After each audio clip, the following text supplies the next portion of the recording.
Hey guys, welcome back to another video. Today I'm going to take you on a little recap of the month of May for this month's vlog.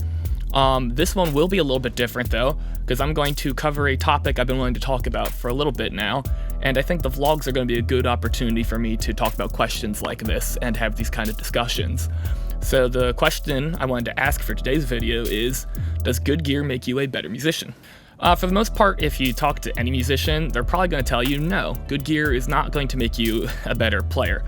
The technical skills you learn on your instrument are insurmountable, and the quality of the instrument should not impede your ability to play or make you worse somehow, which has some merit to it.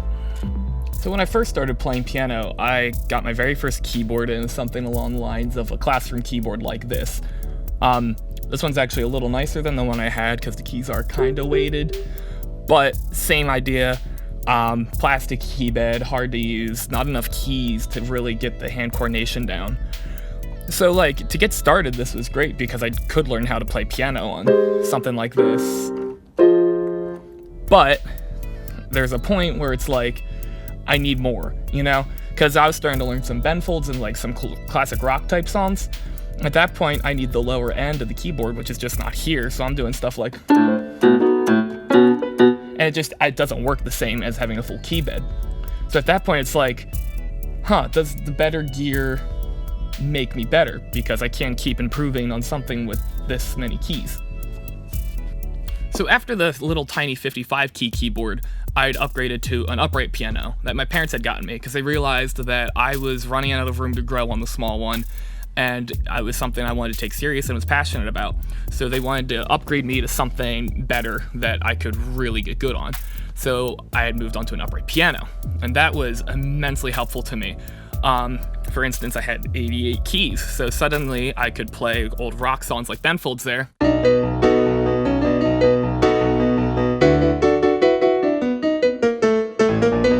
And it's like, I have all the keys I need, and I'm not missing the low end.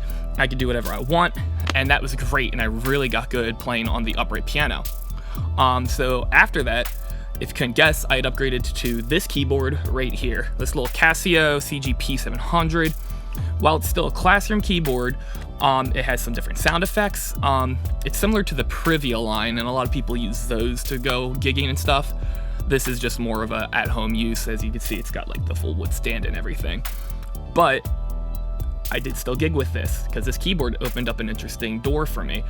I could start playing live, which is hard to do with an upright piano, and it's harder to do with a small keyboard like that, where playing live is vital to having the sounds you need. Did this make me a better musician, the keyboard versus the upright? It's hard to say, but it opened up the possibility for me to play live, and playing live really helped me get way better at playing piano. The other cool thing too about this keyboard that was different than the upright piano is that it has some really good electric piano sounds, you know? So like,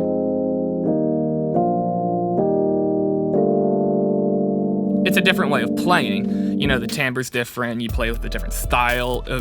Introduced me to a few different genres that I wanted to start learning. So it really got me a little bit better at understanding how the sound of an electric piano differs from the sound of a grand piano. Eventually though, after the Casio, I made the upgrade to my current rig here, which is very nice gear. I've got a King Korg synth up here, and I've got a Nord Stage 3 down here. I mostly only bring the Stage 3 with me places, but sometimes when I'm doing dual keyboards, this guy will be up top just like this. Now the real question is, did either of these make me a better player? Maybe. The synth here is a lightweight key bed. There's no hammers, it's all plastic action, you know? So it makes it really easy to play quick little synth licks, like... You know, so it made me a better synth player maybe. I could play faster, but I don't know if I technically really got better than anything I would have done over a traditional key bed. And did the Nord make me a better piano player? I don't really think so compared to the Casio. Both are 88 keys, they're hammered, they're weighted, and they have piano tones, so to make me a better player, I don't know if the Nord was something I needed. The one thing the Nord does have that the Casio doesn't is a real organ engine. So I could argue that the Nord made me a bit better of an organ player because I can play with the drawbars now, like, you know, the Leslie.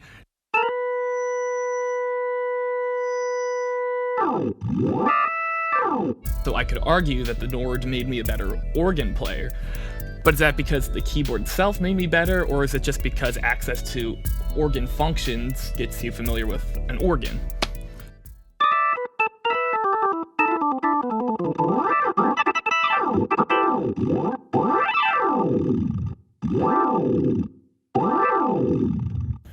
Hey, what's up, guys? So, my old friend John hit me up and he's recording a single or something like that, and he wants me to lay down some piano for him, so I'm gonna have to pack up my keyboard here and meet him at his place, and we're gonna get some recording done. So the reason I packed up my Nord and brought that to John to record is because I prefer the sound that the Nord has over a lot of the default stuff in Logic.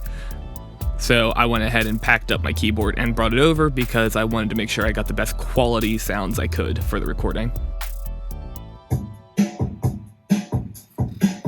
My baby, how good to me.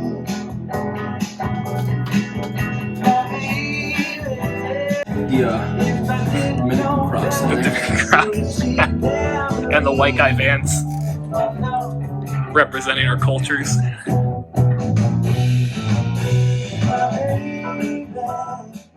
So be sure to find John DeJesus and look out for his single that's going to be coming out here in the near future. But that process made me realize that I never really used to be much of a gearhead, the type of guy to bring the specific gear to certain things because I think it's going to be better than other gear. I used to just think I'll bring what I need to get the job done, and we'll get the job done. But something about being a sound guy really changed my ear to that kind of a thing. When you see all these bands like you're seeing here come through with all these different equipments, all these crazy lights, all these different guitars, these amps, these drums, you start to realize that the quality of the instrument really does have an effect on the overall quality of the product or the sound that the band or artist is producing. So then this question kind of takes on a different meaning because, sure, while I don't think better equipment will necessarily make you a better player or even performer, better equipment does make you sound better. But it's one of those things where I believe that the quality of your equipment only enhances your technical ability as it is. As in, the nicer equipment isn't going to make you a better player, but if you are a good player, it'll make you sound even better, which is something that you figure out mixing all these touring bands with their different equipment. You start to realize, yeah, these guys are good, but if their equipment was better, they'd have a way better mix in this room. But then it gets into the whole question of, is the money you have to put down to get this expensive equipment worth the minute improvements that it makes to the overall quality of your sound? And even beyond that, to the average layman just listening to you, who isn't a musician and just enjoys good music, are they going to notice these small improvements over your technical ability to play? And honestly, I don't believe the average person would notice the difference these things makes. They just know if the song or the music is good or if you're a good musician or not. They don't really notice if your DI box produces a less noisy signal than the one that the house has, that kind of thing.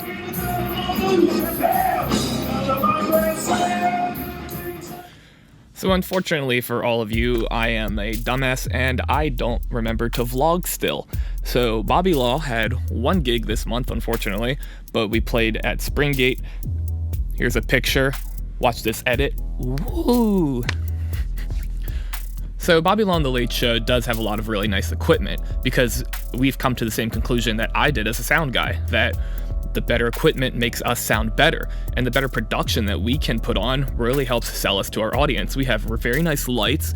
We have a nice PA where we can do 4 mains, 2 subs. We have an XR18 rack console that we mix off of iPads with. And yes, while this equipment does make us sound very good, it's not an end-all be-all for making us play better. It just enhances what we already do. So if we're playing bad, it's going to make us sound bad, but in really good audio. But fortunately, we play really good, so it makes us sound even better. And that's kind of the importance of getting really good equipment.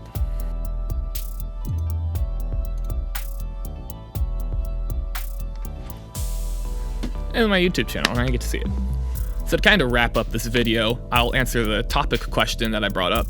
Does better gear make you a better musician? No, but kinda. And I think it's important to understand the kind of. So I don't believe that playing on a cheap Classroom 88-key keyboard or an upright piano is going to make me better or worse than playing on a Nord Stage 3, even though the Nord Stage 3 is objectively better equipment than I've ever used before in my life. However, having a 55-key Classroom keyboard here like I showed earlier versus something like the Nord, I can't get as good on that as I could on this just because of the limitations of how the quality of the keyboard is.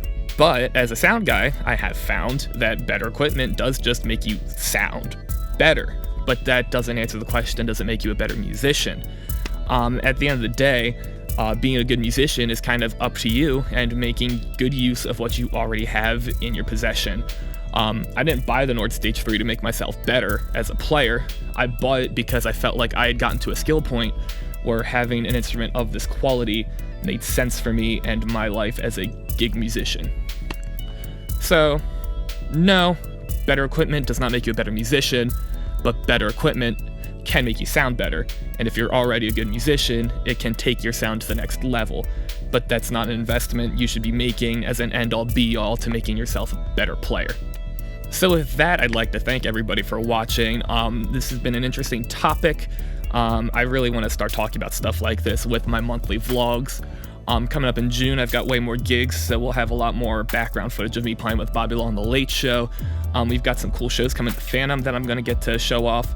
July is going to be crazy busy, so we'll see if I can pick a fun topic for doing 2 to 3 gigs a week. So I'll see you guys then. Thanks for watching. Be sure to like, subscribe, everything helps me out a lot. And yeah, thank you.